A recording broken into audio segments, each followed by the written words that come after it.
Hello guys, welcome back to my channel tech online guide চ্যানেলে আপনাদের অনেক অনেক শুভেচ্ছা। সাথে রয়েছে আমি তরুণ। পশ্চিমবঙ্গের ডিএম অফিসের তরফে কর্মী নিয়োগের বিজ্ঞপ্তি জারি হয়েছে। ন্যূনতম শিক্ষাগত যোগ্যতার ভিত্তিতে আপনারা যদি ভালো কোনো চাকরির খোঁজে থেকে থাকেন তাহলে হতে পারে এটি আপনার জন্য সুবর্ণ সুযোগ। এখানে শুধুমাত্র অষ্টম পাস করে থাকলেই কিন্তু এই চাকরির জন্য আপনারা আবেদন জানাতে পারেন। তো দেরি না করে আসুন জেনে নিই কীভাবে আবেদন করবেন এবং আবেদনের সম্পূর্ণ খুঁটিনাটি বিস্তারিত। তো বন্ধুদের কাছে রিকোয়েস্ট, ভিডিওটা স্কিপ না করে পুরোটাই দেখবেন। আর সাথে যদি নতুন বন্ধু হয়ে থাকেন সেক্ষেত্রে অতি অবশ্যই সাবস্ক্রাইব করে রাখবেন। পাশে থাকা নোটিফিকেশন বেল আইকনটি অলে প্রেস করে রাখবেন যাতে নতুন নতুন জবের আপডেটগুলো সবার প্রথম আপনাদের সামনে তুলে ধরতে পারি। তো কথা না বাড়িয়ে চলুন শুরু করা যাক আজকের টপিক।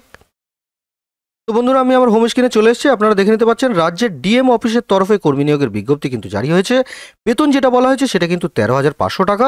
যোগ্যতা যেটা বলা হয়েছে সেটা কিন্তু অষ্টম পাস। আরও বিস্তারিত বিবরণী জানিয়ে রাখবো, আপনারা দেখতে থাকুন। প্রথমেই যে বিষয় নিয়ে কথা বলবো সেটা কিন্তু নিয়োগকারী সংস্থা সম্পর্কে।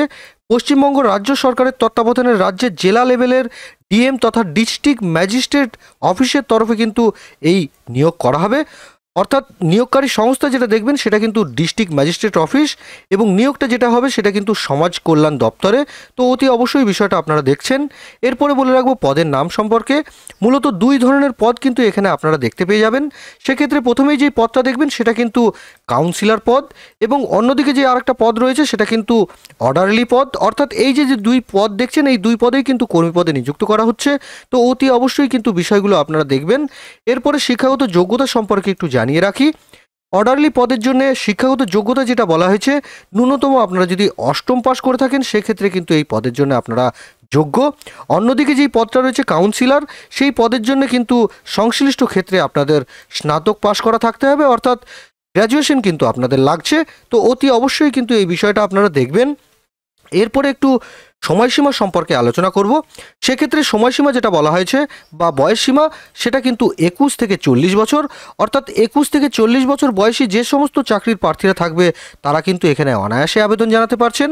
এবং মাসিক বেতন যেটা বলা হয়েছে সেটা কিন্তু এখানে দেখে নিতে পারবেন। কাউন্সিলর পদের জন্য যে মাসিক বেতন সেটা কিন্তু 13,500 টাকা করে দেওয়া হবে এবং অর্ডারলি পদের জন্য যে মাসিক বেতনটা সেটা কিন্তু 12,000 টাকা। অর্থাৎ বেতনের পরিমাণও কিন্তু মোটামুটি এখানে আপনারা দেখে নিতে পারবেন। তো অতি অবশ্যই কিন্তু এখানে আপনারা আবেদন জানাবেন। এরপরে বলে রাখবো আবেদন আপনারা কিভাবে জানাবেন। মূলত আপনাদের ইমেলের মাধ্যমে কিন্তু খুব সহজ উপায়ে আপনাদের মেল করে আবেদন জানাতে হচ্ছে। সেক্ষেত্রে আমি এই ভিডিওর ডিসক্রিপশনে অ্যাপ্লিকেশন ফর্মেট দিয়ে রাখবো, সেই ফর্মেটটা আপনারা প্রথমে ফিল আপ করবেন এবং তাতে যেটা দেবেন যেমন নিজের নাম, অভিভাবকের নাম, জন্ম তারিখ, বয়স, জেন্ডার, কাস্ট, ক্যাটাগরি, শিক্ষাগত যোগ্যতা ইত্যাদি দিয়ে ভালোভাবে আপনারা কিন্তু সম্পূর্ণ করবেন। তারপরে নিজের যাবতীয় গুরুত্বপূর্ণ ডকুমেন্টগুলো নির্দিষ্ট তারিখের আগেই ভালোভাবে কিন্তু ইমেল আইডিতে আপনারা পাঠিয়ে দেবেন। মেল আইডিটা কিন্তু নোটিফিকেশনে থাকবে, সেখান থেকে কিন্তু মেল আইডিটা আপনারা কালেক্ট করে নেবেন এবং যথাযথ স্ক্যান করে ভালোভাবে কিন্তু আপনারা সেটিকে মেল করছেন। এরপরে যে বিষয় নিয়ে কথা বলবো সেটা কিন্তু সময়সীমা সম্পর্কে, আবেদনের তারিখ বা আবেদনের সময়সীমা। তো প্রথমেই যেটা দেখবেন সেটা কিন্তু 16/3/2025, অর্থাৎ এই 16/3/2025 মধ্যেই কিন্তু আপনাদের আবেদন জানাতে হচ্ছে। অতি অবশ্যই তার আগে কিন্তু আপনারা আবেদন জানাবেন, যথাযথভাবে স্ক্যান করে ভালোভাবে ডকুমেন্টসগুলো ফিল আপ করে তারপরে কিন্তু আবেদনটা করবেন। আমি এই ভিডিওর ডিসক্রিপশনে কিছু ইম্পর্টেন্ট লিঙ্ক দিয়ে রাখবো, তার মধ্যে লিঙ্কগুলি যেগুলো থাকবে যেমন official notification, application format, official website. প্রথমে যেটা আপনারা করবেন অফিসিয়াল নোটিফিকেশনটা ভালোভাবে ক্লিক করে পড়ে এবং দেখে নেবেন। সেখানে কিন্তু আপনারা মেল আইডিটা পেয়ে যাচ্ছেন এবং আরও কিছু তথ্য জানতে হলে সরাসরি কিন্তু আপনাদের ওয়েবসাইট ভিজিট করতে হচ্ছে। অ্যাপ্লিকেশন ফর্মেটে ক্লিক করে কিন্তু অ্যাপ্লিকেশন ফর্মেটটা আপনারা পেয়ে যাচ্ছেন। সেখান থেকে যথাযথভাবে কিন্তু ভালোভাবে আপনারা অ্যাপ্লিকেশন ফর্মেটটা ভালোভাবে ফিল আপ করে কিন্তু মেলটি করবেন। আমি আপনাদের ছোট করে একটু অ্যাপ্লিকেশন ফর্মেটটা দেখিয়ে রাখি। তো বন্ধুরা দেখে নিতে পাচ্ছেন এটা কিন্তু অফিসিয়াল একটি অ্যাপ্লিকেশন ফর্মেট, যেটা কিনা রিক্রুটমেন্ট ভেরিয়েট পোস্ট, যেটা দেখে নিতে পারবেন। এখানে জাস্টিসের তরফে কিন্তু কর্মী নিয়োগ করা হচ্ছে, যেখানে বাঁকুড়ার তরফে কিন্তু কর্মী নিয়োগ করা হবে। সেক্ষেত্রে প্রথমেই যেটা আপনারা দেখবেন এখানে কিন্তু অ্যাটেস্টেড করা একটা ফটো কিন্তু আপনাদের দিতে হচ্ছে। অ্যাপ্লিকেশন ফর দি পোস্ট, এখানে যদি কাউন্সিলরের জন্য করেন সেখানে টিকমার্ক দেবেন। এখানে যদি অর্ডারলির জন্য করেন সেখানে কিন্তু একটা টিকমার্ক দিচ্ছেন। তারপরে যেটা করবেন এই বক্সের মধ্যে কিন্তু নিজেদের নাম কিন্তু ক্যাপিটাল লেটারে একটা অক্ষর অক্ষর করে কিন্তু আপনারা লিখবেন ক্যাপিটাল লেটারে। তো অতি অবশ্যই কিন্তু এটা আপনারা করছেন। ফাদার্স নেমটা কিন্তু এই বক্সের মধ্যে আপনারা লিখবেন, অতি অবশ্যই ক্যাপিটাল লেটারে কিন্তু লিখবেন। ডেট অফ বার্থটা DD/MM/YY হিসাবে কিন্তু এই বক্সের মধ্যে কিন্তু আপনারা লিখে দিচ্ছেন। তারপরে এখানে মেল কিংবা ফিমেল যেটা থাকবেন সেটা কিন্তু এখানে আপনারা দিচ্ছেন।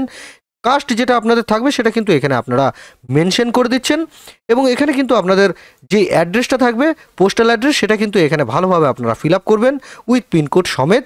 তারপরে এখানে কন্ট্যাক্ট নাম্বার দিবেন, কন্ট্যাক্ট নাম্বার যদি আরও একটা থাকে সেখানে কিন্তু আপনারা মেনশন করছেন, মেল আইডিটা কিন্তু এখানে আপনারা দিচ্ছেন। তারপরে এখানে যতগুলো আপনাদের কলাম দেখতে পাচ্ছেন এডুকেশন, সেগুলো যথাযথ যদি থেকে থাকে সেগুলো কিন্তু আপনারা দিচ্ছেন। যেমন ইউনিভার্সিটি দেবেন, পাসিং ইয়ার, মার্কস অফ 10, এখানে এক্সাম ফুল মার্কস, এখানে কিন্তু পার্সেন্টেজ, এগুলো কিন্তু আপনারা দিচ্ছেন।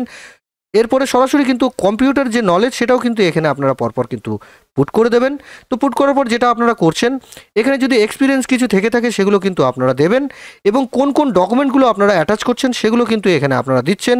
এজ প্রুফ হিসাবে কী দিচ্ছেন সেখানে লেখার পর এখানে টিকমার্ক দেবেন, রেসিডেন্সিয়াল কী দিচ্ছেন সেখানে টিকমার্ক দেবেন, আধার কার্ড এখানে টিকমার্ক দিয়ে দেবেন, স্কুল সার্টিফিকেটের এখানে টিকমার্ক, মার্কশিট এগুলো দিয়ে দেবেন। যেগুলো সার্টিফিকেট আপনারা দিচ্ছেন সেই সার্টিফিকেটের টিকমার্ক কিন্তু বক্সের মধ্যে দেবেন। তারপর এখানে নিজের নাম কিন্তু আপনাদের লিখে দিতে হচ্ছে। লিখে দেওয়ার পর এখানে কিন্তু আপনাদের একটি সিগনেচার কিন্তু করে নিতে হচ্ছে। এখানে কিন্তু আপনারা সিগনেচার করবেন, করার পর এখানে ডেট দেবেন, এখানে প্লেস দেবেন। তারপর কিন্তু যথাযথ মেলে কিন্তু আপনারা ভালোভাবে এটি মেল করবেন। তো অতি অবশ্যই কিন্তু মেলের পর আপনারা ওয়েট করবেন, অফিসিয়াল তরফ থেকে কিন্তু রিপ্লাই দেওয়া হবে। তো অতি অবশ্যই কিন্তু এই বিষয়গুলো আপনারা করছেন। তো বন্ধুরা এইভাবেই কিন্তু ফর্মটা আপনারা ফিল আপ করে সেটিকে মেল করবেন এবং যদি কোনো প্রবলেম হয় সেক্ষেত্রে অতি অবশ্যই আমাকে কমেন্ট সেকশনে জানাচ্ছেন। তো বন্ধুরা আজকের বিষয় ছিল এইটুকুই। আশা করি ভিডিওটা দেখে যদি আপনাদের ভালো লেগে থাকে সেক্ষেত্রে অতি অবশ্যই কিন্তু লাইক করবেন, সাথে বন্ধুবান্ধবের সাথে প্রচুর পরিমাণে শেয়ার করবেন যাতে নতুন নতুন বন্ধুরা দেখে অনেক উপকৃত হয়। আর যদি নতুন বন্ধু সরাসরি দেখে থাকেন সেক্ষেত্রে অতি অবশ্যই সাবস্ক্রাইব করে রাখবেন, পাশে থাকা নোটিফিকেশন বেল আইকনটি অলে প্রেস করে রাখবেন যাতে নতুন নতুন জবের আপডেটগুলো সবার প্রথম আপনারা পেয়ে যান। তো দেখা হচ্ছে বন্ধুরা পরের একটি জবের আপডেট বা নোটিফিকেশন নিয়ে। ততক্ষণে আপনারা ভালো থাকবেন, সুস্থ থাকবেন। ধন্যবাদ।